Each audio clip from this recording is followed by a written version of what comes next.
Okay, let's do it. Oh my god, I'm even more tired than yesterday. What is it? Why can't I just win $1 million? Or multiple? And don't have to work? Or win a rich husband? That's too late. Let's see. You're beating yourself over the head with something, regarding something. Oh, you're drumming away, you're going nuts at yourself, and you're peeking through to see what happens when you do that. You're sort of, have you been doing some magically, little wussy? It looks like you've been, okay, so, not a suggestion, but a fact. A hag I have is you. So, not in a bad way, but it looks like this is fresh for you and you've been dabbling in things. For some, you've been doing it for a long time. But when I'm saying that, it doesn't mean a bad thing. It has to do with something regarding your heart and your second chakra, not this, okay? This is crazy. It feels like the second chakra has been invaded for so many people for the past few years that it's been surfacing right now in 2024. It's crazy. It's not just me saying it. It's crazy. So you're trying to get rid of that connection that someone has to your love life and through your second chakra. And you're incorporating this praying and deities and beliefs into it, like all kinds of, right? Like all four corners, like all kinds of religions into it. You're fine, as long as they help. And what else you're doing is, whoa. Okay, kitty meow. Oh, goddamn, girl. You went wild. Okay, all right, you went fucking wild. What's happening here that you brought your masculine and feminine together, right? So you've been this like caretaker for everyone. And then you've been this like, you can do what you want for others. And you brought this two energies together and you just like merge them together. Ah, good kitty, good kitty. That's a good way to do it. Good. And then you went to the wild side. So you went, devil is good. I good devil, let the good devil charge my base chakra. I can't believe this is actually very special because anyone who knows that devil has the energy to actually charge your base chakra faster than anyone else is a quite special knowledge. Actually, devil knows how to charge everything, but we'll get to that eventually throughout time, a few years.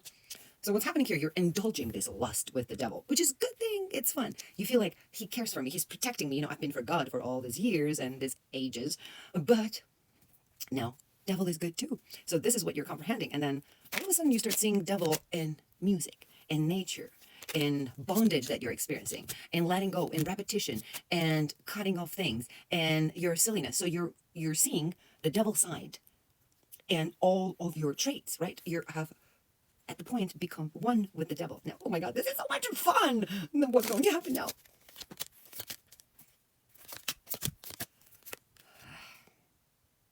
What's going to happen now is that now that you realize that devil is also part of the God. Basically, if God was here, devil would be here. They will be just opposite of each other, but exactly on the same hand. They're part of the same hand. Devil and God, if they were fingers, they're part of the same hand. So they are one. They just have different denomination in terms of executing their I wouldn't say it a will, and I wouldn't say it a desire. I would say it a duty. Executing their duties. You see? If God is the source, the devil is the form that the source manifests in, right? So what's happening here that you took it into your flesh. So you're not afraid of the devil anymore. Now it has become a being that protects you as well, that cares for you. If you're good, it cares for you. So it looks like you want to be good. You're like a good kitten. You're trying to be good. Look at you. Good kitten.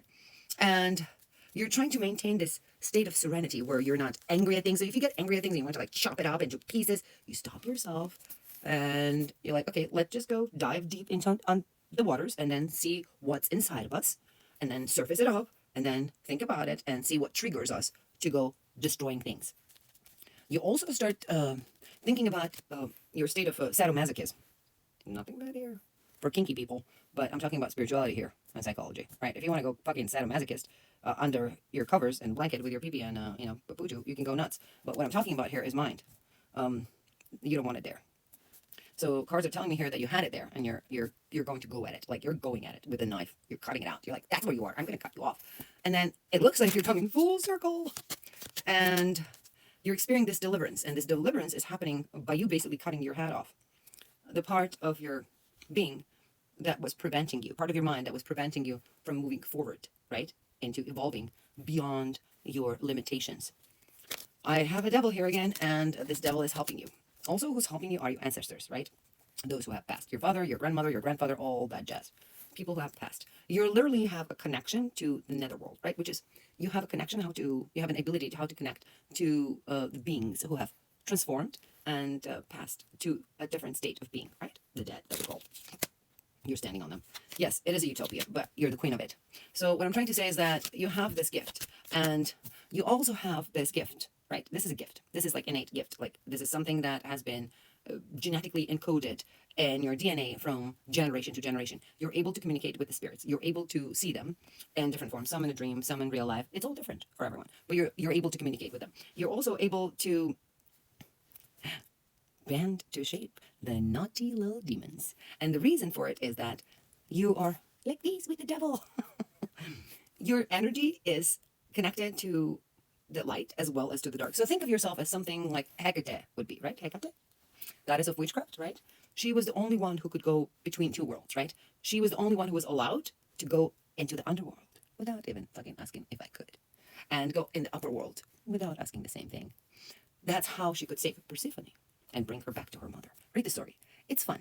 There's not much written about Hecate, but actually it's quite interesting that this is the only entity that we can see that is allowed into the underworld, because not a lot of people, I mean deities, are allowed into the underworld in Greek mythology or in any other mythology. So what's happening right now, you're transforming, we're moving on because this is fun, you're transforming from this emptiness, right? You're just this skeleton that things hang on to, you're transforming. You're not quite sure what you're transforming into, but you have this feeling of moving upwards. So you're moving upwards, and the sensation that you have is like you're getting brighter and stronger, and your heart is like popping open, and your strength is getting that much stronger that you can't even handle it. See, and then your tricks, your manipulation tricks are getting that much more flexible. You're like an acrobat of mind, body, and soul. You're a witch that can brew any brew to do whatever they want. You are the twin that is united with your twin. You're no longer a soul that's looking for a twin soul. You have, in fact, transformed to the level where you now are your own twin soul. You are, and I know I did the reading about this before. I know I remember it clearly. But it could be for someone else, or it could be just a confirmation for the same person. What I'm trying to say is, you no longer need anyone. You're one with yourself. And nothing in this whole universe can make you feel lonely ever again. Because what you have is unity against delusion of others, against brainlessness of others, against, how would you say that? The sheepfold of things. Against horde-mindedness of others. You're unique, indeed, indeed unique. Indeed unique. What we're going to do right now is pick up another deck and add up to this fun thing. Let's see. Nature, key, and metamorphosis. And we'll wait. So nature will help you go through, nature is going to be the key for you to go through the metamorphosis, right? For everything that we spoke about before, right? Where you're like friends with devils and you're like all that shit. For you to get there, what you need to do is like go into nature, because nature has the key for your transformation, right? Metamorphosis. It has to do with the rock bottom that you hit that creates the obstacle, right? And that protects this, the treasure that you've been holding inside. And this treasure has to do with the household, right? It travels back into your past, right? So the cards are telling me to listen to what emotions that you have sacrificed, right? Pay attention.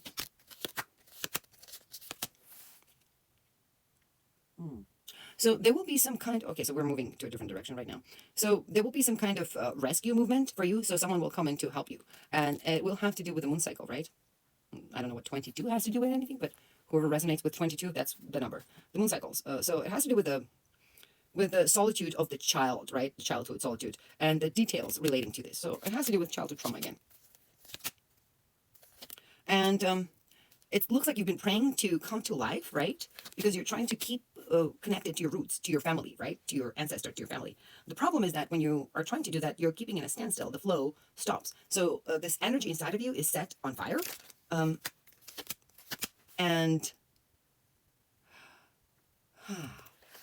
what happens is you're taught a lesson to let go of this connection to your family or friends or relatives or ancestors by conflict, right? By a strong conflict with your close friends. The wisdom comes from time, right? You will get the wisdom, understanding of what you're going through. You need to pay attention to time, the love, and childhood. Remember, childhood, love, and time. Those are your three issues you need to pay attention to.